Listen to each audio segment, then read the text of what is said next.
Hello বন্ধুরা, তো আজকে আমি আবারও চলে আসলাম আপনাদের সাথে সম্পূর্ণ ভিন্ন ধরনের একটি নাস্তা রেসিপি শেয়ার করতে, যা কিন্তু আপনারা বিকালে, সন্ধ্যার স্ন্যাক্সে অথবা সকালে বাচ্চাদের টিফিনে বা অফিসের টিফিনেও কিন্তু তৈরি করে নিয়ে যেতে পারবেন। খুব চটজলদি কিন্তু তৈরি হয়ে যাবে, তো আবার মাত্র দুটো উপকরণ দিয়ে, ডিম এবং আলু দিয়ে, যা কিন্তু আমাদের সবার বাড়িতেই কম বেশি থাকে।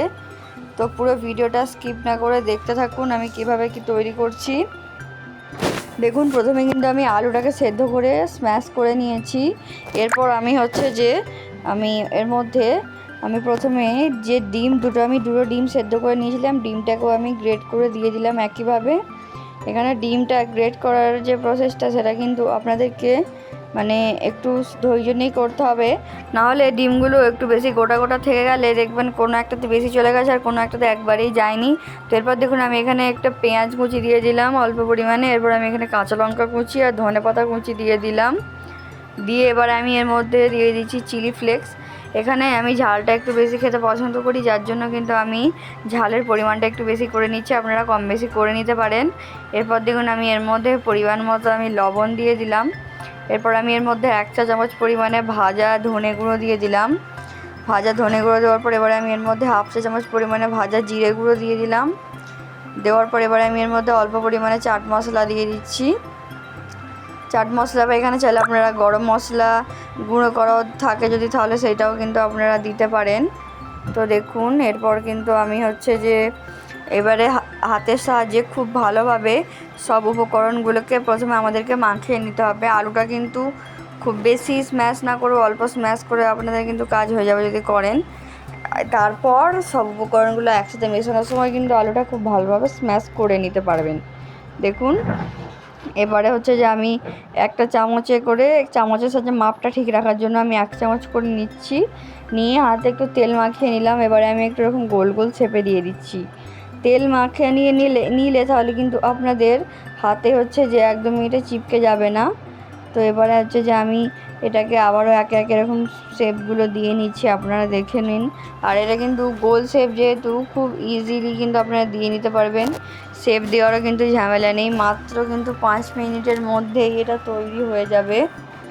একে একে কিন্তু আমি শেপগুলো দিয়ে নিচ্ছি। আর এর মাঝে কয়েকটা কথা বলে দিই, যে আপু বা ভাইয়ারা ভিডিওতে এসে ভিডিও দেখে কমেন্ট করেন, তারা কিন্তু অবশ্যই ফুল ভিডিওটা দয়া করে ওয়াচ দেবেন। কারণ আমি দেখছি কয়েকজন ভিডিও ফুল ওয়াচ না করেই শুধু কমেন্ট করে দিয়ে চলে যাচ্ছে, তাতে কিন্তু আমার চ্যানেলের ক্ষতি হচ্ছে।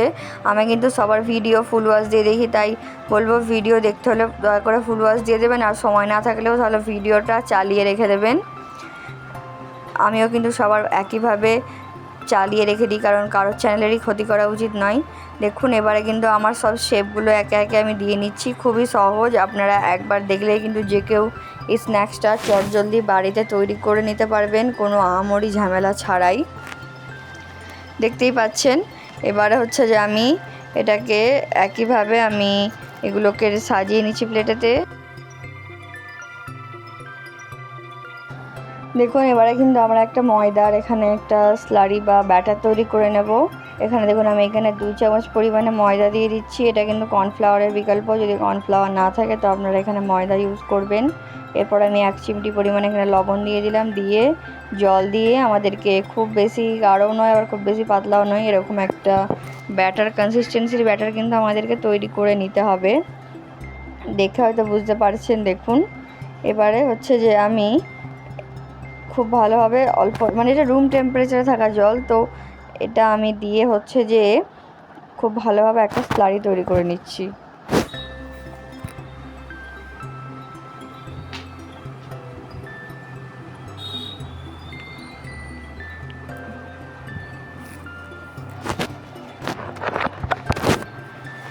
যারা অফিস ওয়ার্কিং আছেন বা অফিসে যাদের কাজ আছে বা অফিস যান, তো তাদের জন্য কিন্তু এই স্ন্যাক্সটা একটা কিন্তু টাইম সেভার হতে পারে।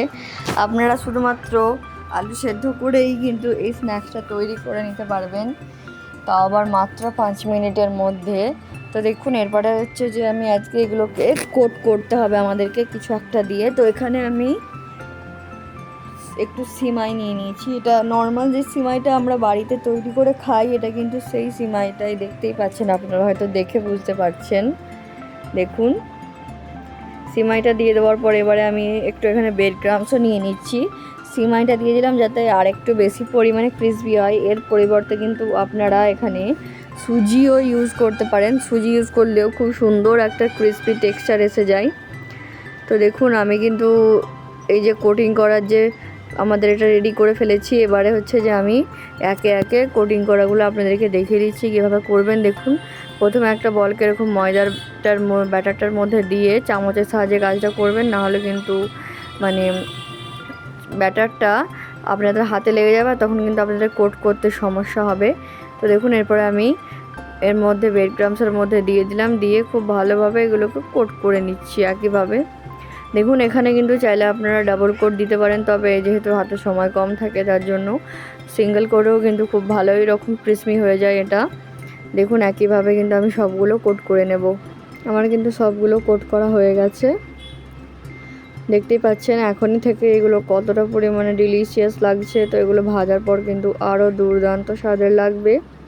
তো দেখুন এবারে আমি একটা ননস্টিকের প্যান নিয়ে নিয়েছি, এর মধ্যে আমি তেলটা দিয়ে দিলাম। এখানে আপনারা যতটা পরিমাণে ছড়ানো প্যান ইউজ করতে পারবেন আপনাদেরই কিন্তু বেশি সুবিধা, কারণ একবারে অনেকগুলো কিন্তু আপনারা অনেকগুলো করে দিয়ে দিতে পারবেন। আর এটা আমি ইন্ডাকশানেতে 1200 ডিগ্রি সেন্টিগ্রেডে কিন্তু আমি এটাকে বসিয়ে রেখে দিয়েছিলাম, এটাকে গরম হতে। তো একে একে এবারে আমি এর মধ্যে যে বলগুলো আমরা রেডি করে রেখেছিলাম বলগুলো দিয়ে দিলাম। আমার কিন্তু একবারেতেই কিন্তু সবগুলো হয়ে যাবে, আর একটা তৈরি হতে কিন্তু বেশি সময় লাগে না, মাত্র 5 মিনিট সময় লাগে। দেখুন আমি কিন্তু দিয়ে দিলাম। এভাবে দিয়ে হচ্ছে যে আমাদেরকে এর ওপর থেকে একটু অয়েলটাকে একটু দিতে হবে, নাহলে এর উপরটা কাঁচা থেকে যাবে। আর ফ্লেমটা অবশ্যই মিডিয়াম টু লোয়েতে রেখে আপনারা প্রথমে একটু হালকা ক্রিসপি করে নেবেন, কারণ একবারেতেই হাই ফ্লেমে দিয়ে দিলে তাহলে কিন্তু আপনাদের এটা শক্ত হয়ে যাবে কোটিংটা, আর খেতে কিন্তু ভালো লাগবে না। তাই প্রথমে মিডিয়াম টু লোয়ে দিয়ে হালকা ক্রিসপি করে নেওয়ার পর দেন আপনারা একটু হাই ফ্লেমে দিয়ে এটাকে কিন্তু বাড়িয়ে নিতে পারেন।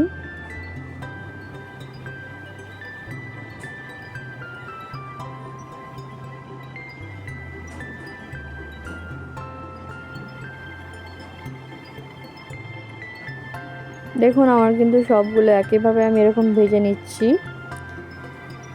ভাজার সময় এখানে চাইলে আপনারা কোনো একটা ছানতার ইউজ করতে পারেন, যেহেতু এটা ননস্টিকের বাসন তার জন্য আমি এখানে সিলিকনের স্প্যাচুলাটা ইউজ করছি। আর যেই পাত্রে আপনারা রাখবেন অবশ্যই একটা কাগজ দিয়ে নেবেন, না হলে কিন্তু দেখবেন এক্সট্রা যে তেলগুলো সেগুলো কিন্তু এর মধ্যেই থেকে যাবে, এগুলো অ্যাবজর্ব করে নেবে, তাহলে কিন্তু আপনাদের খাওয়ার সময় কিন্তু মুখে অতিরিক্ত তেল লাগতে পারে। যার জন্য আমি আপনাদেরকে টিপসটা দিয়ে দিলাম।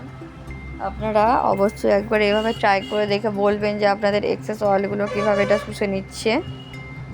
দেখুন আমি কিন্তু একে একে এগুলো সব লাল লাল করে নিচ্ছি। এবারে আমার কিন্তু এগুলো হয়ে গেছে, আমি একে একে তুলে নিচ্ছি। দেখুন আমি কিন্তু তুলে নিচ্ছি একে একে এগুলো। আর আমি কিন্তু খুব বেশি ক্রিসপি এগুলোকে করিনি, একটু সাবধানের সাহায্যে তুলবেন, না হলে কিন্তু বলগুলো ভেঙে যাওয়ার সম্ভাবনা থাকবে, আর ভেঙে গেলে কিন্তু নষ্ট হয়ে যাবে। এগুলো কিন্তু কেচাপের সাথে বা যে কোনো রকমের স্যালাডের সাথে খেতে কিন্তু দুর্দান্ত লাগে। আপনাদের বাড়িতে যদি হঠাৎ করে কোনো অতিথি চলে আসে তো তাদেরকে আপনারা অবশ্যই একবার এইভাবে তৈরি করে জিনিসটা কিন্তু খাওয়াতে পারেন, তারা কিন্তু মুগ্ধ হয়ে যাবে। দেখুন আমি কিন্তু এবারে একটা প্লেটে পরিবেশন করে নিয়েছি সসের সাহায্যে। পুরো ভিডিওটা দেখার জন্য ধন্যবাদ। আর আপনারা ফাইনাল লুকটা দেখতে কিন্তু ভুলবেন না, কেমন লাগলো অবশ্যই কমেন্টে জানাবেন।